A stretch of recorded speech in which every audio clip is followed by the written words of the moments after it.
اللہ رب العالمین نے اس کائنات کے لیے کچھ نظام اور کچھ قوانین متعین کیے ہیں جنہیں اللہ رب العالمین نے اللہ کی سنت قرار دیا ہے اور کہا ہے وَلَن تَجِدَ لِسُنَّتِ اللَّهِ تَبْدِيلًا، اللہ کے طریقے میں کوئی تبدیلی اور کوئی بدلاؤ نہیں آتا۔ یہ جو سنت اللہ کی ہے اس کو اہل علم کی تعبیر میں نظام کونی اور قدری کہا جاتا ہے، یعنی کائنات کو چلانے کے لیے جو اصول اور ضابطے اللہ نے طے کر رکھے ہیں اور انہی ضابطوں کے مطابق یہ دنیا آگے بڑھ رہی ہے۔ اس میں کسی کو کرنے نہ کرنے، ماننے نہ ماننے کا کوئی اختیار نہیں ہوتا، یہ اللہ نے فرض کر دیا ہے، طے کر دیا، اس لیے ویسے ہی دنیا چلتی ہے۔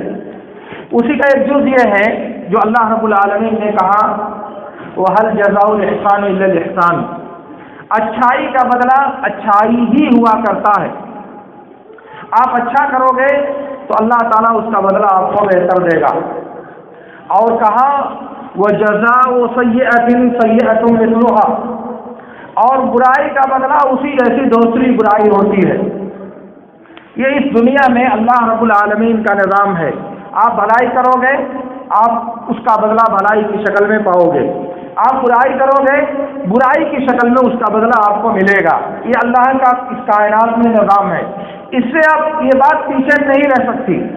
جو بھی چیزیں آپ دیکھیں گے، جن بھی معاملات کو آپ برتیں گے، اس میں آپ کو دکھائی دے گا کہ اللہ رب العالمین اسی جنس سے بدلہ دیتا ہے، اسی قسم کا بدلہ دیتا ہے جیسا آپ نے عمل کیا ہوتا ہے۔ مثال کے طور پر صحیح بخاری کی ایک روایت میں ہے کہ قیامت کے دن سب سے پہلے ابراہیم علیہ السلام کو کپڑا پہنایا جائے گا۔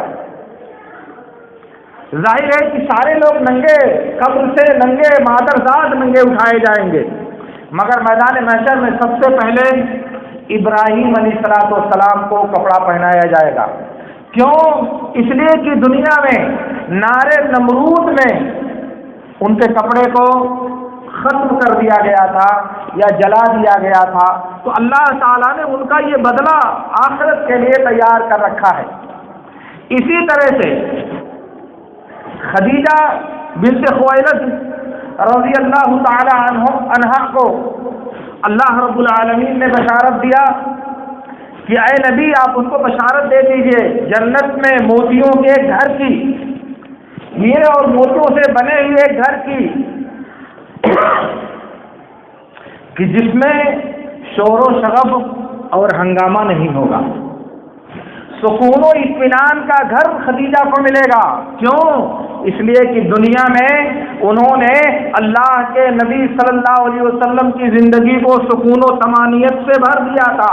باہر مکہ والے قریش کے لوگ آپ کے در پہ آزار تھے، مگر جب گھر میں آتے تو یہ ام المومنین خدیجہ رضی اللہ تعالی عنہا آپ کی دھارت بڑھاتی، آپ کو ہمت دلاتی، آپ کے حوصلے کو پست نہیں ہونے دیتی، اور اپنی طرف سے آپ کے گھر کا ماحول انتہائی پرسکون رکھنے کی کوشش کرتی۔ تو ظاہر ہے کہ دنیا میں یہ کام کیا، اللہ تعالیٰ نے ان کے لیے وہ بدلہ وہاں تیار کر کے رکھا ہے۔ اس طرح کی ساری نظیریں اگر آپ دیکھیں گے تو آپ کو اور آپ بھرے ہوئے پڑیں گے، بھرے ہوئے ملیں گے۔ اس لیے اس دنیا میں کوئی بھی کام کرنے سے پہلے، کوئی بھی قدم اٹھانے سے پہلے ایک بار آپ کو یہ بات سوچنی چاہیے کہ جو میں آج کر رہا ہوں کل اس کا نتیجہ میرا منتظر ہوگا، وہی نتیجہ مجھے ملے گا۔ اسی لیے جب حجاج بن یوسف نے سعید بن جبیر رحمۃ اللہ علیہ کو قتل کرنے کا ارادہ کیا تو پوچھا کہ سعید کیسے مرنا چاہتے ہو، کیسے تم کو ماروں؟ کہا مجھے اس طرح سے مارو جیسے تم اللہ تعالیٰ کے ہاں مرنا پسند کرتے ہو، جیسے تم مجھے مارو گے ایسے اللہ تعالیٰ تم کو بھی مارے گا۔ کیوں؟ اس لیے کہ آپ جو عمل کر کے رکھو گے، جو حرکت کر کے رکھو گے، اللہ رب العالمین وہی آپ کو دوبارہ لوٹا دے گا۔ دوسروں کا مذاق اڑاؤ گے، دوسروں کو اپنے سے کمتر سمجھو گے، دوسروں کو رسوا کرنے کی کوشش کرو گے تو یہ چیزیں آپ کی آگے منتظر ہوں گی. اللہ تعالیٰ اسے لوٹائے گا. یہ اللہ کا نظام ہے. اس میں کوئی چیز ایسی نہیں ہو سکتی کہ نہ ہو نہ ہو، ایسا کوئی امکان نہیں، وہ ضرور ہوگا. میں پچھلے دنوں پڑھ رہا تھا ایک واقعہ، وہ میں آپ کو بتانا چاہ رہا ہوں. اسے تقریباً تاریخ نگاروں میں سے تمام اہل علم نے ذکر کیا ہے. جیسے زادی نے تاریخ اسلام میں، اور سبت ابن الجوزی نے مرآت الاعیان میں، اور اسی طرح سے یافعی نے مرآت الجنان میں، اور اسی طرح سے تنوخی نے نشوار المحاضرہ میں، اور بھی ابن خلدون نے، ابن خلقان نے، سب نے ذکر کیا ہے. ایک آدمی تھا محمد بن عبد الملک، جو تاریخ میں ابن الوزیر الزیات کے نام سے مشہور ہے. اس کا باپ تیل بیچا کرتا تھا، اس لیے اسے زیات کہا جاتا ہے. اسے معتصم نے اپنا وزیر بنایا. وہ ایک لمبی کہانی ہے، کیا کیا واقعہ پیش آیا وہ میں نہیں ذکر کرنا چاہتا. وزیر بنایا اپنا، تو ظاہر ہے کہ معتصم کا بھی وزیر رہا. اس کے بعد واسق آیا، اس کا بھی وزیر رہا. اس کے بعد متوکل خلیفہ ہوا، اس کا بھی وزیر رہا. گویا کہ منصب وزارت پر تین عباسی خلفاء کے زمانے میں موجود تھا. مگر اس کی خوبی یا اس کا عیب یہ تھا کہ انتہائی زیادہ ظالم تھا یہ. حالانکہ علم ادب، علم لغت، علم نحو میں انتہائی ماہر انسان تھا. زبردست شعر کہتا تھا، یہ بہت فاضل انسان تھا، لیکن بہت ظلم کرتا تھا. جب بھی کسی کو قید کرتا تھا تو اس نے ایک تنور نما صندوق بنا کے رکھا تھا، بڑا سا بکس، اور اس بکس کی چاروں طرف سے دیواروں میں کیلیں ٹھوک رکھی تھی. چاروں طرف دیواروں میں کیلیں تھیں، اور اپنے قیدیوں کو اسی میں قید کرتا تھا. اگر قیدی حرکت کرے تو یہ کیل اس کو چپتی تھی. اس لیے وہ قیدی جو اس کی قید میں ہوتا تھا انتہائی پریشان اور انتہائی تکلیف میں ہوتا تھا. آرام اس کو نہیں ملتا تھا، کیونکہ وہ ایک تنگ جگہ ہے اور چاروں طرف سے کیلیں اس کی منتظر ہیں. ذرا سا کروٹ بدلے گا وہ کیل چبھے گی اس کو. اگر قیدی مظلوم فریاد کرتا کہ وزیر رحم کر دو، معاف کر دو، غلطی ہو گئی، تو کہتا تھا کہ رحم کرنا یہ طبیعت کی ذلت ہے. الرحم خور فی الطبیعہ، کہا کہ یہ طبیعت میں ذلت اور پستی ہے کہ میں تم کو معاف کر دوں. اس لیے وہ ایک لمبی فہرست ہے جن کے ساتھ اس نے یہ معاملہ کیا. شدہ بات پہنچی تقریباً 330 ہجری تک. 330 ہجری میں اس وقت کا جو عباسی خلیفہ تھا متوکل، وہ اس سے کسی وجہ سے ناراض ہو گیا، تو اس نے اس کو قید کروایا. اور قید کروانے کے بعد اسی بکس میں، اسی جیل خانے میں جو اس نے بنا رکھا تھا، اس کو بھی قید کیا. جہاں اس نے دوسرے قیدیوں کو عذاب دینے کے لیے بنایا تھا صندوق نما تنور، اسی میں اس کو بھی قید کیا. اور اس کے بعد جب یہ فریاد کرتا تھا کہ خلیفہ میری خدمات ہیں، اتنے دنوں تک میں وزیر رہا ہوں، اس لیے مجھے معاف کر دیا جائے، تو خلیفہ کے جو حواری اور مواری یا جو سجان جیلر ہوتے تھے وہ کہتے تھے کہ الرحم خور فی الطبیعہ. یہی جملہ جو اپنے قیدیوں کو کہا کرتا تھا، وہی جملہ ان لوگوں نے اسے لوٹا دیا. کہا کہ رحم کرنا یہ طبیعت میں پستی اور دنات ذلت کی بات ہے، اس لیے معاف نہیں کیا جائے گا. تو وہ تقریباً 4 یا 5 دن قید میں تھا، اور وہیں سے اس نے ایک خط لکھا خلیفہ متوکل کے نام. اس میں کچھ اشعار لکھے تھے. وہ اشعار بہت دردناک ہیں، عربی زبان میں ہیں. ان کی زبان اتنی شستہ ہے کہ اس کو پڑھنے کے بعد آدمی اپنے آنسوؤں کو ضبط نہیں کر سکتا. لیکن اتفاق سے خلیفہ نے 1-2 روز بعد اسے کھولا. خط جب پڑھا تو کہا کہ ابن الزیات کو لایا جائے، اس کو قید سے نکالا جائے. تو جب گئے لوگ دیکھنے تو پتا چلا کہ وہ وہاں مر چکا. پتہ چلا کہ وزیر کا انتقال ہو چکا ہے۔ تو یہ ہے وزیر ابن الزیات، جس کا نام محمد بن عبد الملک ہے، جو تین خلفاء کے زمانے میں منصب وزارت پر فائز تھا۔ دوسرے لفظوں میں کہا جائے کہ ایک لمبی مدت تک، جس کے عروج کا طوسی بولتا تھا اسلامی خلافت میں، پورے اسلامی حکومت کے اندر اس کے اشارے اور مرضی سے دنیا کے بڑے بڑے فیصلے ہوا کرتے تھے۔ وہ باتیں میں اگر عرض کروں تو بات دوسری طرف نکل جائے گی، لیکن یہ تھا سیاہ و سفید کا مالک خلافت ہے۔ اور کس بے بسی اور بے کسی کے ساتھ اس کا انتقال ہو رہا ہے، اللہ رب العالمین نے اسے نشان عبرت بنا دیا ہے۔ اللہ رب العالمین نے رہتی دنیا تک کے انسانوں کے لیے اسے ایک عبرت کا مخزن بنا دیا ہے۔ کہا کہ رحم کرنا یہ طبیعت کی پستی اور طبیعت کی ذلت کی دلیل ہے ایسا کیا؟ اللہ رب العالمین کہتا ہے ارحموا من فی الارض یرحمکم من فی السماء، زمین والوں پر رحم کرو تو اللہ تعالیٰ اسی جیسا بدلہ تم کو دے گا کہ تمہیں آسمان والا تمہیں اپنی رحمت اور اپنے رحم سے نوازے گا۔ اس کے الٹا اگر کوئی کہتا ہے کہ رحم کرنا یہ حقارت، پستی اور ذلت ہے تو اس کی عقل کو کیا کہیں گے آپ؟ تو میں عرض یہ کرنا چاہ رہا تھا کہ آپ جو کام کرو گے وہ کام اللہ تعالیٰ آپ کو لوٹائے گا۔ اگر آپ نے اچھا کیا ہے تو آپ کو اللہ تعالیٰ اچھا بدلہ دے گا۔ امام شافعی کہتے ہیں کہ میں جب مالک کے سامنے بیٹھتا تھا تو جب کتاب کھولتا تھا تو کتاب انتہائی نرمی کے ساتھ کھولتا تھا کہ کہیں ورق کھلنے کی آواز استاد محترم کو ڈسٹرب نہ کر دے، ورق کھولنے کی آواز کہیں امام مالک کو منزعج نہ کر دے۔ تو اس لیے میں بڑی نرمی کے ساتھ دھیرے دھیرے کتابوں کے اوراق کو کھولتا تھا۔ اس کے بعد اللہ رب العالمین نے میسر کیا ربیع کو، مزنی کو امام شافعی رحمۃ اللہ علیہ کے لیے، جو امام شافعی کے بہت قریبی اور بہت عزیز شاگرد تھے۔ فقہ شافعی کی جملہ مرویات میں سے بیشتر حصہ مزنی ہی کی روایت سے شافعیوں تک پہنچا ہے۔ کہا مزنی نے کہا کہ جب تک میں امام شافعی کے سامنے بیٹھا ہوتا تھا تو میری ہمت نہیں ہوتی تھی کہ میں گلاس کا پانی پی سکوں امام شافعی کے سامنے۔ میں کوشش کرتا تھا کہ اپنے استاد کے سامنے پانی کا پیالہ پی لوں، مگر میری ہمت نہیں ہوتی تھی کہ میں پی سکوں۔ کیوں؟ استاد کے احترام اور اس کی ہیبت میں۔ لیکن یہ ملا کہاں سے؟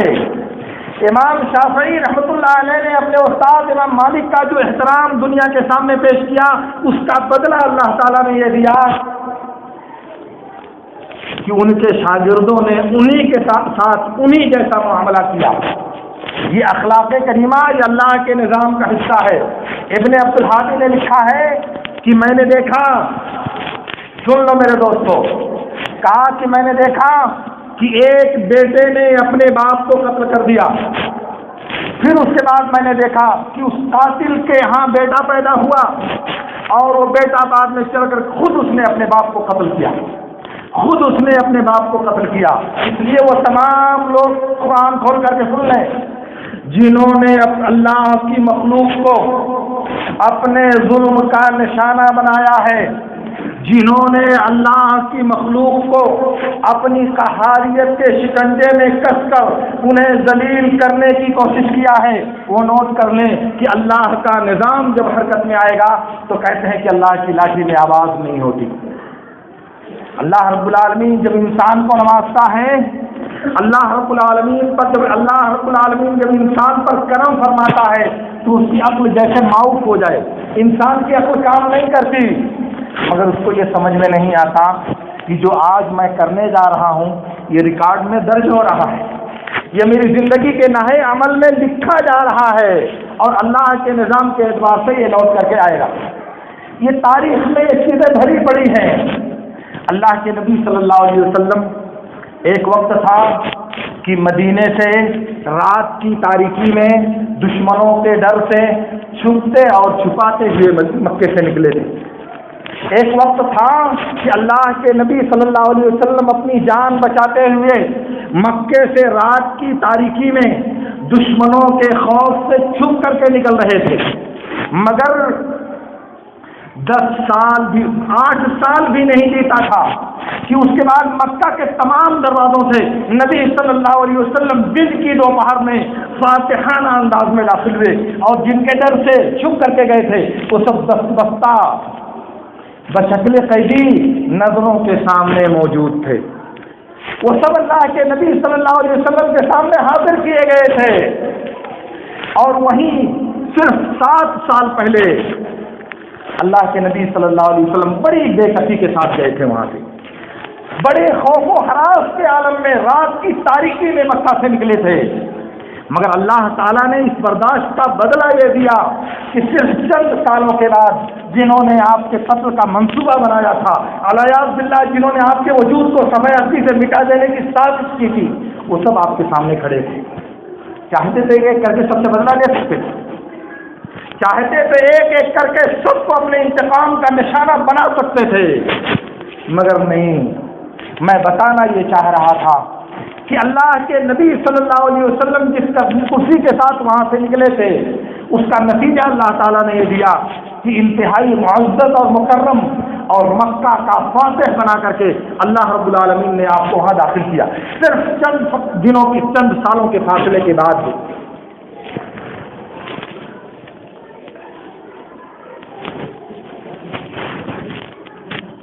تو میں آپ سے عرض کرنا چاہتا ہوں کہ میرے دوستو کہ اس دنیا میں اللہ کا نظام یہ ہے کہ آپ جو بوؤ گے وہی کاٹو گے۔ آج جو آپ اپنے نامہ اعمال میں درج کراؤ گے، کل اسی کا نتیجہ اللہ تعالیٰ آپ کو لوٹا کر اس دنیا میں دے گا۔ اس لیے اس دنیا میں آپ سب نے دیکھا ہوگا اپنی اپنی آنکھوں سے کہ جن اولادوں نے اپنے والدین کے ساتھ بدتمیزی کا رویہ اپنایا، ان کی اولاد کا جب زمانہ آیا تو انہوں نے وہی لوٹا دیا، انہوں نے اسی کو انہیں دوہرا دیا۔ تو لوگ کہتے ہیں کہ آپ بہت ظالم ہے یہ لڑکا، بہت گستاخ ہے یہ لڑکا، بہت بدتمیز ہے یہ لڑکا۔ ہے یہ بات سچ ہے، لیکن آیا کہاں سے؟ یہ بات پیدا کہاں سے ہوئی؟ کردار کا یہ انحراف لانے کا سبب کہاں سے آیا؟ اس پر بھی ایک بار غور کرنا چاہیے آپ کو، اس پر بھی ایک بار زندگی کے لاہے عمل کو پلٹنا چاہیے اور سوچنا چاہیے میرے دوستو۔ اس لیے میں آپ سب سے عرض کرنا چاہتا ہوں کہ کوئی بھی عمل کرنے سے پہلے یاد رکھیں کہ آپ جو کرو گے وہ آپ کو لوٹایا جائے گا، دنیا میں لوٹایا جائے گا اور آخرت میں بھی لوٹایا جائے گا۔ اور اگر آپ کا یہ عمل اور آپ کا یہ کارنامہ دنیا میں ظلم کی قبیل سے ہے، حقوق العباد کی قبیل سے ہے، معاشرتی زندگی کی اخلاقیات کے تعلق سے ہے، تو سن لیجئے کہ اس کا بدلہ یقینی طور پر اور لازمی طور پر آپ کو دنیا میں ملے گا۔ آخرت میں جو ہے وہ تو الگ اللہ نے انتظام کر کے رکھا ہے آپ کے لیے، مگر دنیا ہی میں بھی اللہ تعالیٰ اس کا بدلہ دے گا، کیونکہ نبی صلی اللہ علیہ وسلم نے فرمایا بابان معجل عقوبتہما فی الدنیا قبل الآخرہ، 2 گناہ ایسے ہیں جن کی سزا اللہ تعالیٰ نے دنیا میں جلدی دے دیا ہے آخرت سے پہلے۔ دوسری روایت میں ہے کہ ما یدخر لہما فی الآخرہ، آخرت میں جو ان کے لیے تیار کر کے رکھا گیا وہ الگ ہے، دنیا میں اللہ تعالیٰ اس کو اسی جیسا بدلہ دیتا ہے۔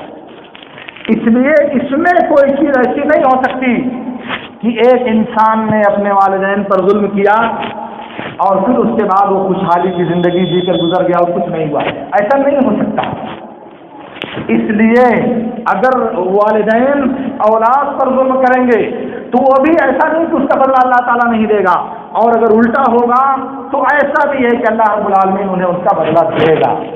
تو میں یہ بات جو آپ سے عرض کر رہا ہوں، اس سے میں آپ کو یہ پیغام دینا چاہتا ہوں کہ میرے دوستو، کوئی بھی عمل اور کوئی بھی حرکت کرنے سے پہلے ٹھہر کر کے ایک مرتبہ اس بات کو سوچ لیں کہ کل اگر یہ ہمارے اوپر پلٹا، اگر کل یہ ہمارے اوپر لوٹایا گیا تو ہمارا موقف اور ہمارا طرز عمل کیا ہوگا۔ اس لیے کرنے سے پہلے ضرور سوچیں اور یہ مان کے چلیں کہ اس کائنات میں اللہ کا یہ نظام ہے کہ اللہ تعالیٰ کرنے والے کے عمل کو لوٹاتا ہے۔ وجزاء سیئۃ سیئۃ مثلها، یا وہل جزاء الاحسان الا الاحسان، اچھا کرو گے تو اللہ تعالیٰ اچھا لوٹائے گا، اور اگر اس سے الٹا کرو گے تو پھر آپ اس کے لیے بھی تیار رہیں۔ اللہ رب العالمین سے میری دعا ہے کہ اللہ رب العالمین ہمیں ان باتوں کو سمجھنے اور ان پر عمل کرنے کی توفیق عطا فرمائے۔ وآخر دعوانا ان الحمد للہ رب العالمین۔ اقول لکم ما تسمعون واستغفر اللہ لی ولکم۔